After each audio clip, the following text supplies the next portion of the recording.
Ya, 107,7 FM Radio Jales Veva Jamahe Suara Samudra. Assalamualaikum warahmatullahi wabarakatuh. Selamat siang nih Jajamers dimanapun berada dan bertugas ya. Senang sekali di hari ini kembali Nina hadir di ruang dengar Jajamers. Dan kali ini di program Seller News edisi hari Senin di tanggal 6 Oktober 2025.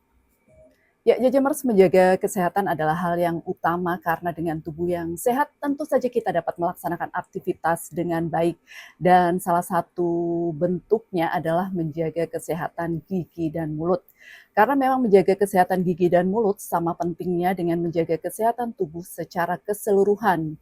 Dan karena itu mulut yang sehat tentunya mendukung kesehatan sistemik dan juga dapat mencegah penyakit serius.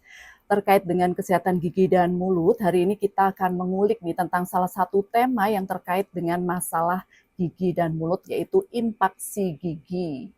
Memang masih banyak orang yang tidak menyadari impaksi gigi karena gejalanya yang tidak selalu jelas atau bahkan tidak ada sama sekali. Nah, untuk mengetahui lebih jelas tentang apa yang dimaksud dengan impaksi gigi, telah hadir di siang hari ini di studio Radio Jales Veva Jayamahe tentunya bersama saya ada penata tingkat 1 3D Dr. Gigi Cut Yulian SPBMN yang sehari-hari berdinas di Ladogi RE Marta Dinata ya Jajamers. Dan sebelumnya kita sapa terlebih dahulu ya. Selamat siang Dr. Cut. Selamat siang, Kak Nina. Iya, terima kasih ya Dok ya sebelumnya untuk waktunya. Ya. Sudah berkenan hadir nih di Radio Jales Veva Jayamahe, walaupun kita tahu ya bahwa Dr. Cut ini tentunya sangat sibuk ya memberikan pelayanan kesehatan gigi di Ladogi RE Marta Dinata ya Dok ya, yang tepatnya berada di Ben Hill, Jakarta Pusat ya Dok ya? Ya, betul. Ya, dan bagaimana nih kabarnya Dr. Cut nih di hari ini? Ya. Alhamdulillah baik ya, walaupun di luar panas ya. Betul dong. Tapi kita tetap harus semangat terus. Betul. Iya. Ya, semangat ya untuk memberikan informasi tentang kesehatan mulut dan gigi ya Dok ya. Iya, khususnya tentang gigi impaksi ya. Betul banget. Dan kita langsung ke pertanyaan pertama saja ya Dok ya. Yang pertama nih Dok, ada pertanyaan mengawali bincang-bincang kita tentunya di Seller News hari ini.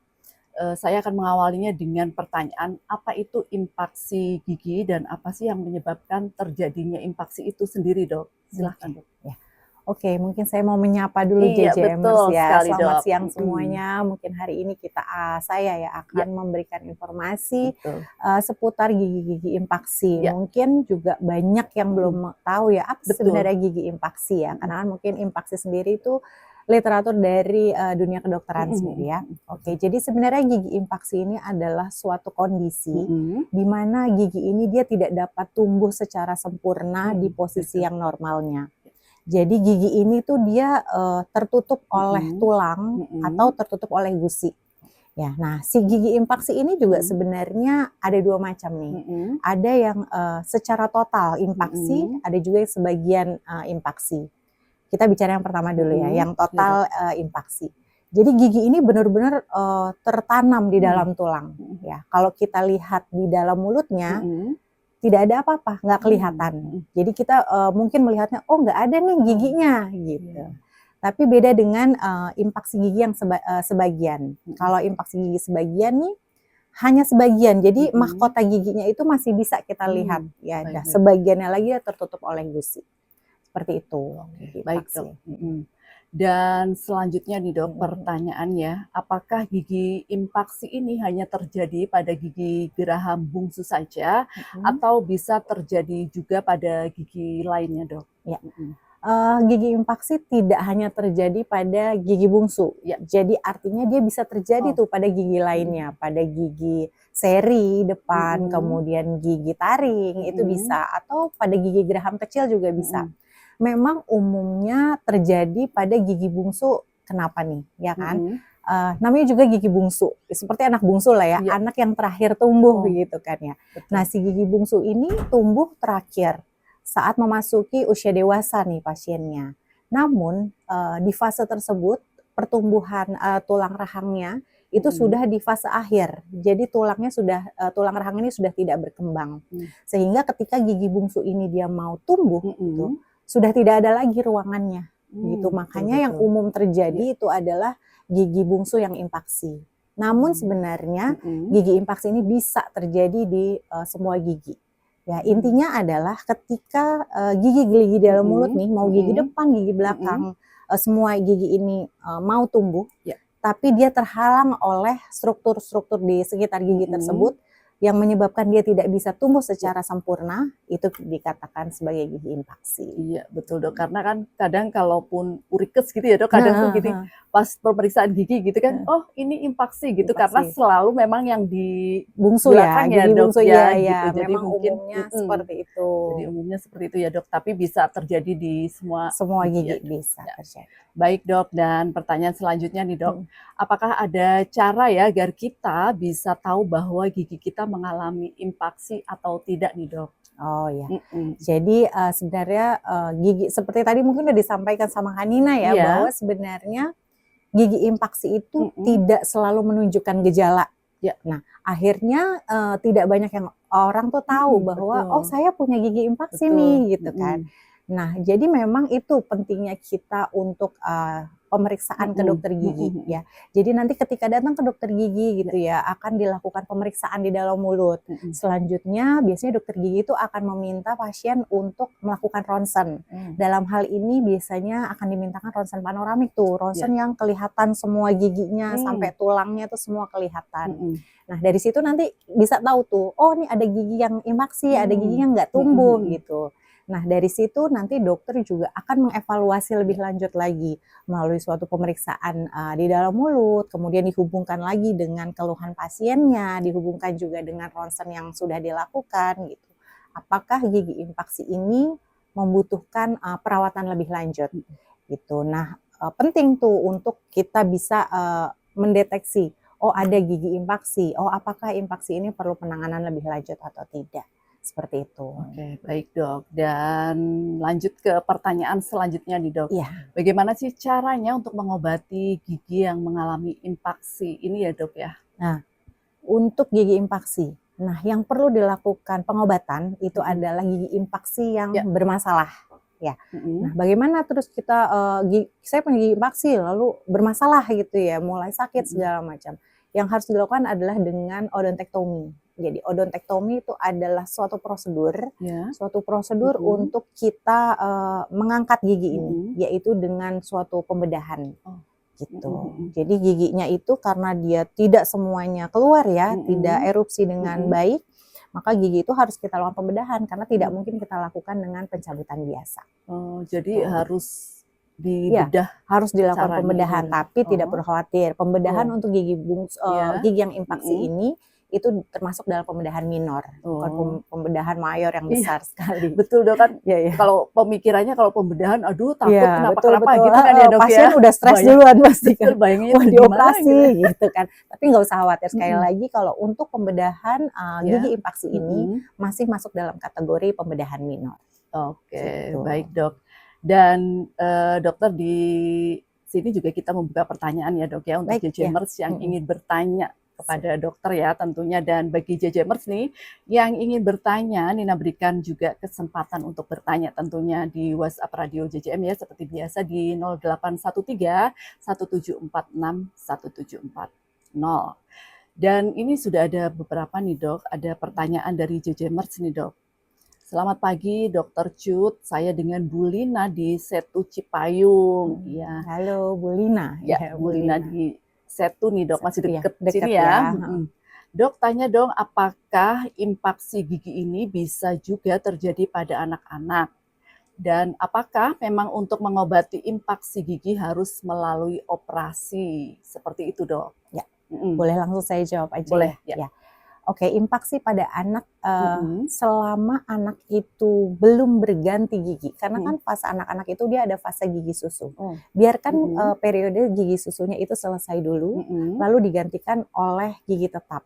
Nah, ketika sudah di periode gigi tetap, biasanya kita sudah bisa melihat tuh giginya ini tidak tumbuh atau gigi ini impaksi. Nah, untuk sampai ke situ untuk sampai ke diagnosa gigi impaksi seperti yang saya sampaikan sebelumnya. Jadi diperlukan ronsen dulu, ronsen panoramik. Jadi kita bisa lihat tuh, sebenarnya gigi itu ketika masih benih aja kita juga sudah bisa lihat kan posisi giginya itu ke arah mana. Nah, ini potensi nggak nih untuk terjadinya impaksi. Namun biasanya dokter itu akan melakukan tindakan ya pembedahan yang seperti saya sampaikan tadi, odontektomi, itu ketika gigi ini sudah benar-benar terbentuk. Misalkan ya pasien ini ada gigi impaksi gitu, anak ini ada gigi impaksi. Sampai dia benar-benar terbentuk ya mahkota akarnya, baru nanti dilakukan tindakan pembedahan atau tindakan lebih lanjut lainnya. Gitu. Dan gitu yang kedua tadi apakah selalu dilakukan melalui operasi? Ya. Nah, tidak semua gigi impaksi harus dilakukan operasi. Ya. Pada gigi-gigi impaksi yang tidak ada keluhan, itu boleh tidak dilakukan operasi. Namun disarankan untuk dilakukan observasi nih.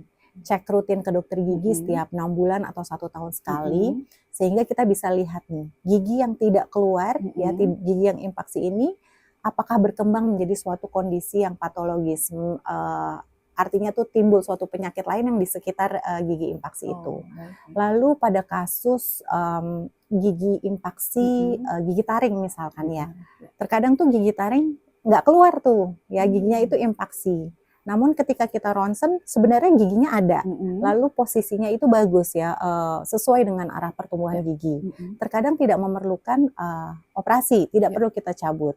Tapi kita sebagai dokter bedah mulut tuh kita akan menyiapkan jalannya agar gigi itu bisa tumbuh ke lengkung gigi sebenarnya.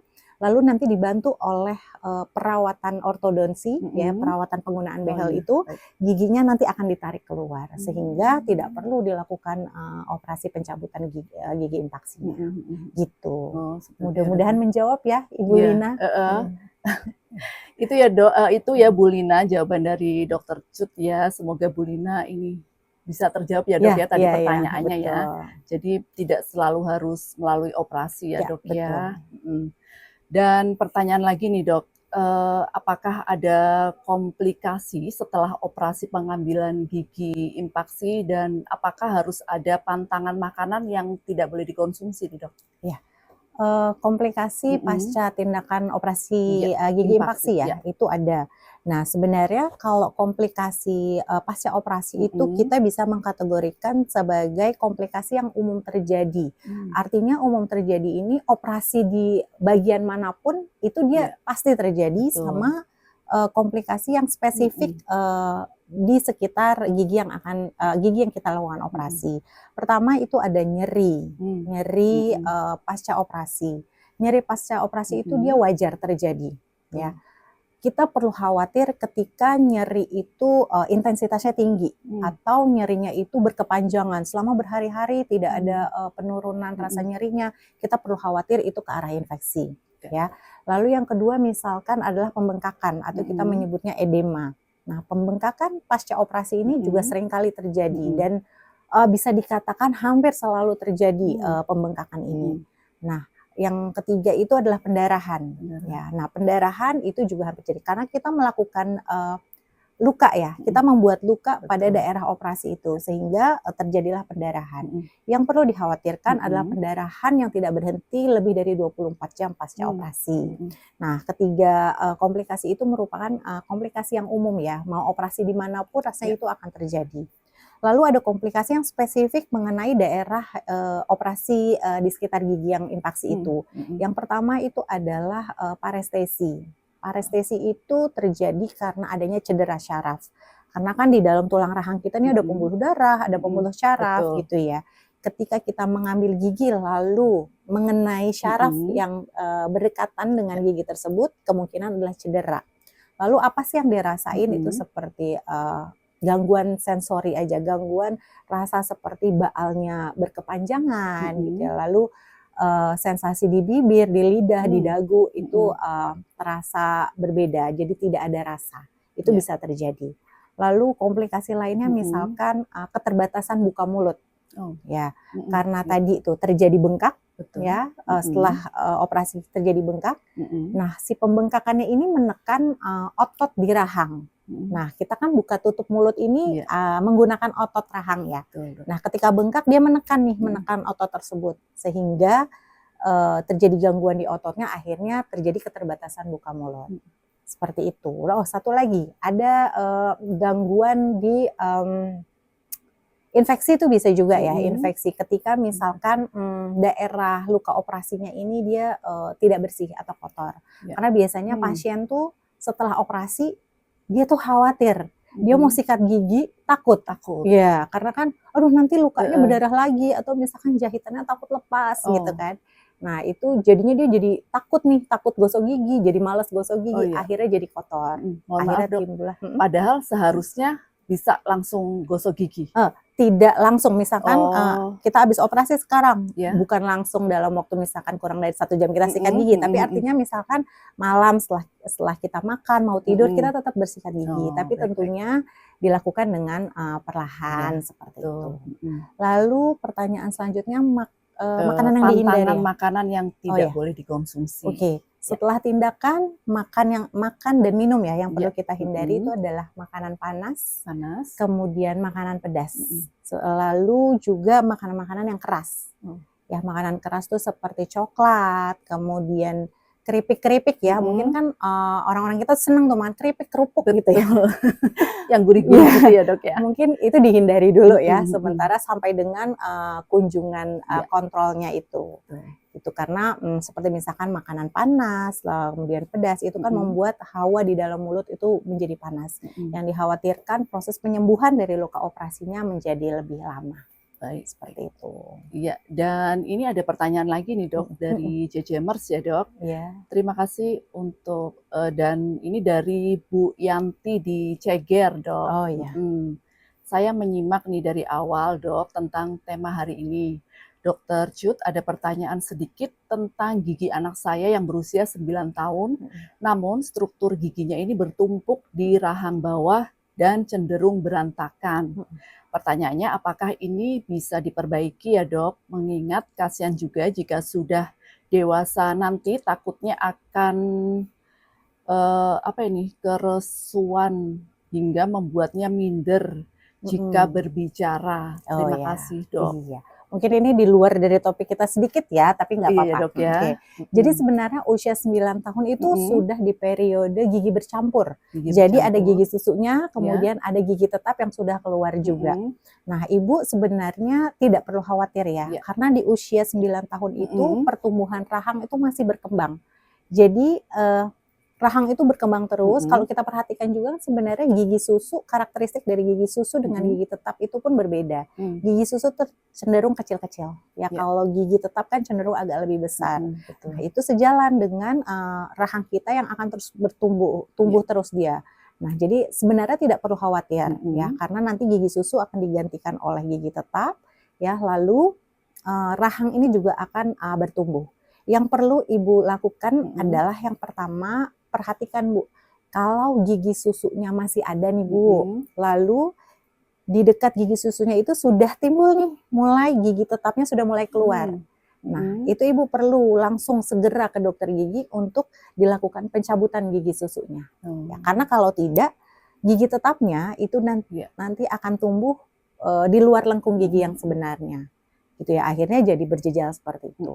Tapi alangkah lebih baiknya Ibu kalau misalkan diperiksakan juga ke dokter gigi. Jadi dokter gigi bisa menilai itu, karena setiap gigi-gigi ini Bu, gigi seri, gigi taring ya, gigi geraham kecil itu dia punya waktu tanggalnya, punya waktu lepasnya, lalu punya waktu kapan dia digantikan oleh gigi tetapnya. Mudah-mudahan sih sesuai. Kalau udah sesuai sih harusnya bisalah kita observasi sampai dengan gigi susunya lepas dulu semuanya, baru setelah itu gigi tetapnya keluar semua ya, baru nanti dinilai lagi apakah gigi berjejalnya ini masih ada dan perlu perawatan lebih lanjut. Betul. Gitu. Ya. Bu Yanti di Ceger ya, itu penjelasan dari dokter ya Bu Yanti. Semoga terjawab Ya, juga ya Dok ya mudah-mudahan terjawab. pertanyaannya ya. Iya. Ya Dok, dan setelah ini kita break dulu ya Dok ya. Baik. Nanti kita lanjutkan kembali ya. Dan bagi JJMers yang mungkin tidak dapat mendengarkan siaran langsung JJM di 107,7 FM, dapat juga melihatnya di kanal YouTube kita di JJM Radio, dan juga jangan lupa untuk like, subscribe, dan juga tekan loncengnya agar tentunya tidak ketinggalan video-video terbaru dari kami.